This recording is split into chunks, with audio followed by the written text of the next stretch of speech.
Hi guys! Today I want to share a story that happened to me about a week ago, and it still feels kind of surreal. I keep replaying it in my head and thinking that should have stressed me out way more than it did. And that's what made me realize something really important. This all happened while I was 1 week into quitting sugar. No sugar, no gluten, no dairy, and the changes I'm noticing are way bigger than I expected. Now, when I'm recording this video, I'm 2 weeks in, and this video is really about my full 2-week experience. But that moment, 1 week in, is what made everything click for me.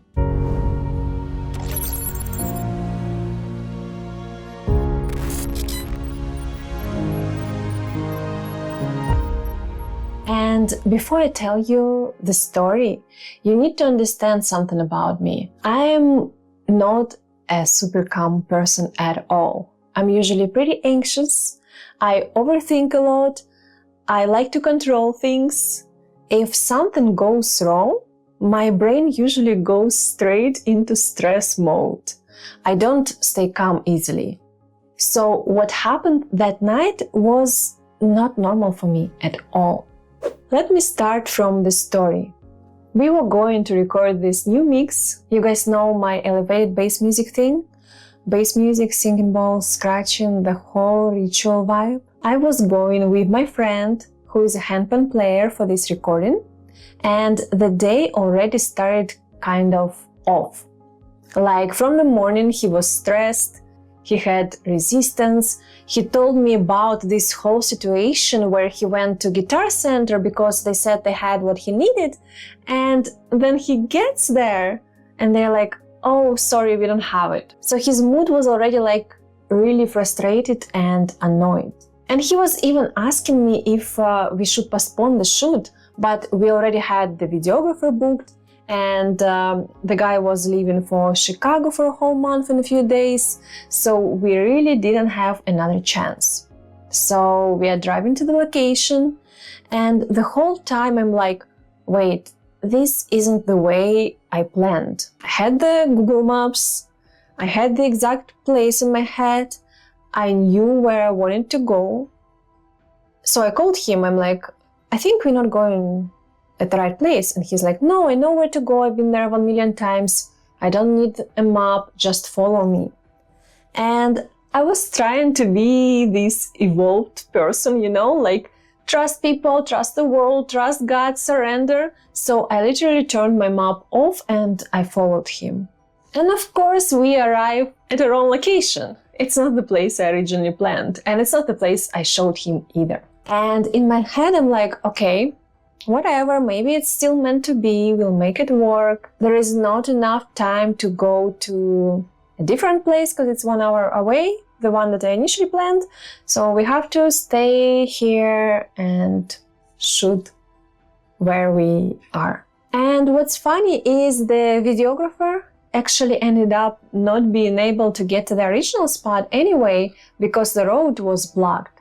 So at least that part worked out. And we just decided to film at this other location, although it was not nearly as pretty as the one I initially wanted to shoot at. So we setting up, we filming, everything actually goes fine, we get the shots and we wrap up. But here's an important detail. I'm supposed to have a gig in about 1.5 hours, and it's roughly an hour drive from there. So I'm already thinking, okay, I need to leave soon. And as we're getting ready to go, my friend tells me to follow him. He's like, okay, let me lead you to the road so you're not gonna get lost because it's already getting dark. And I start following him.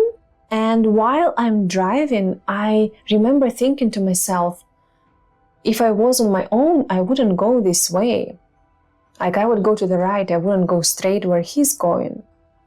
And it didn't feel to me like the way I would choose, and it seemed like the wrong way. But I ignore that thought and keep following him. You know this feeling like something's off, this is not the right way, but then you just like tell yourself, no, he knows better, he's been here 1,000,000 times, just follow him and trust. And we go, and the road gets worse and worse, and suddenly I'm stuck. And he's like half kilometer away from me. He's stopping and I'm thinking he probably waiting for me. And I'm like fully stuck in mud on my new Tesla that I'm driving for the second time ever at night, in the dark, mud everywhere, like the kind of situation where normally I would lose my mind. I would be panicking, irritated, blaming myself, stressed, maybe even crying and calling everyone. But in that moment, I was so calm, and that's what shocked me, because it felt like I was a different person. We tried everything. 3 men tried pushing the car, nothing. We called AAA. They said they can't come because it's too off-road for them. At first they said they could, but then we waited for an hour and a half just to get a text from them that they're not coming. My friend got stuck as well, so a little bit far from me. And of course, I had to miss my gig and find a replacement, so I lost pretty good amount of money. But my nervous system wasn't freaking out the way it normally would, and I was like, okay, we are going to figure this out, it's gonna be fine, everything happens for a reason, maybe it saves us from something worse. And while I was sitting there, I had this thought. I was trying so hard to practice trust in the world, but maybe the lesson is that I need to trust myself first, because my intuition told me so many times, don't turn your map off, don't follow him, listen to me, listen to your gut. And I ignored it because I wanted to be nice and trusting, and I think a lot of women do that. We mistake trusting yourself for being difficult. We think listening to ourselves is rude, so we silence ourselves. And that's literally what I did. To make the long story short, eventually I was able to get out of it by myself, by tuning into my intuition. The first time the car started moving a little, instead of trusting myself, I immediately called my friend again and like, come guide me. And he came and started telling me like, go here, go there. And I listened and I got stuck again, even worse than the first time. Then he left because his dad was arriving to help him with equipment, and I was all alone by myself. Again, I did a quick meditation, I tuned in to my intuition, and I don't know how to explain it, but I was able to get out again. I was moving back and forth, doing exactly how I felt, what I felt, and I got out. I kept listening to my intuition, driving towards the road, and I was able to find a dry way out.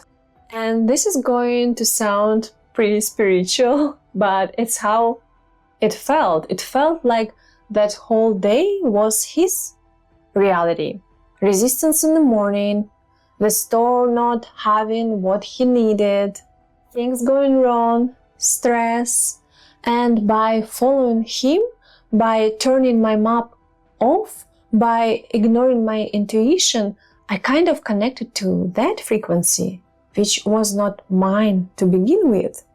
And the moment I disconnected and returned to myself, things started working like instantly. And that's where quitting sugar comes in. Because this happened when I was 1 week into quitting sugar. And I swear, if this happened before, I would have been a mess. But my state was so stable, no spikes. Usually my life looks like this. From happiness to sadness, and depression, and back to happiness, you know? But now, it's like healthy indifference, very stable. Okay, we drove to a different location, fine. We'll just shoot here. Okay, we got stuck, we'll get out. Okay, I missed a gig. That sucks, but maybe I didn't even want to be there. Maybe I needed some kind of day off. So that level of stability, I've never had that in my life. And that's the biggest change I've noticed so far. And now the next huge result is sleep. Before this week, I was sleeping like 4-5 hours maximum, and I would often use sleeping pills, pretty strong ones. And this week, from day 2 or 3, I stopped. No sleeping pills, and my Apple Watch shows almost 8 hours of sleep with minimal awakenings. That is crazy for me. It literally never happens. So I'm like, okay, I guess my nervous system is really changing. The other thing I noticed, my energy is way higher. I started walking a lot more. Before, I would do like 5,000 steps per day and feel tired. Now I'm doing 15, sometimes even 20,000 steps, and I feel good. Also, coffee. I used to drink coffee not because I needed it, but because it was a ritual. Latte with chocolate or a protein bar or a cookie.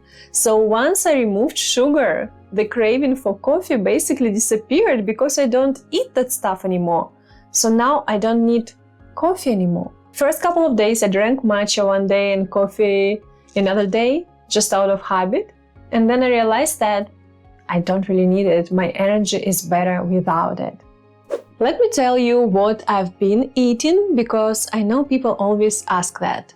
My main rule is start the day with protein and fats for stable energy.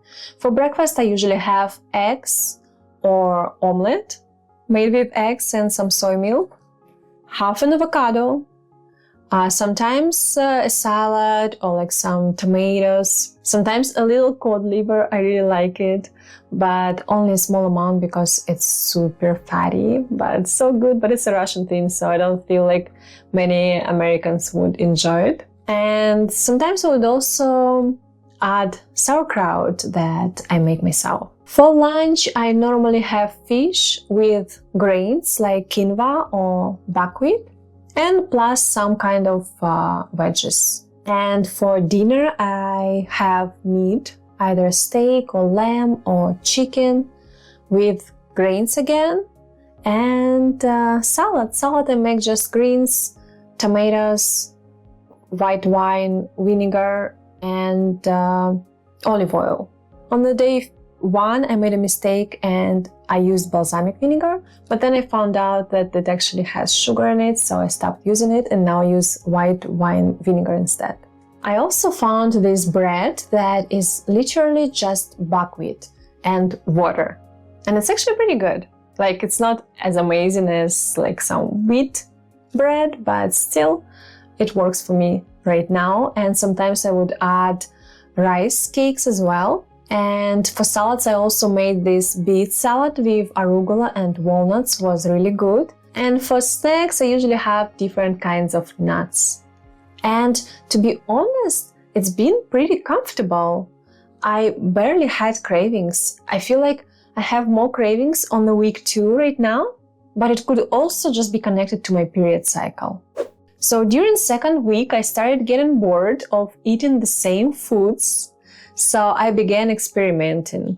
I found gluten-free tortillas with super clean ingredients, like 4 ingredients only. Then I added almond-based ricotta to my schedule, and it has no dairy. I found gluten-free crackers. I started making desserts. The one I really like is a chocolate mousse. So I just mix coconut yogurt with vegan chocolate protein powder, and tastes really good and removes my sweet cravings. I also made coconut cookies and little Raffaella style candies with a little bit of stevia. So it feels pretty fun and feels like experiment and pretty enjoyable. Doesn't feel like punishment or something. Now let's talk detox symptoms, because I think this is important. For me, the biggest one was a headache. It started on day 2 and lasted about a day and a half, non-stop. And I didn't take painkillers because I wanted to observe it. I wanted to see when it starts, how it feels, and when it ends. And I'm happy that I did that because it showed me that my body is detoxing. And yeah, that was the biggest detox symptom I had.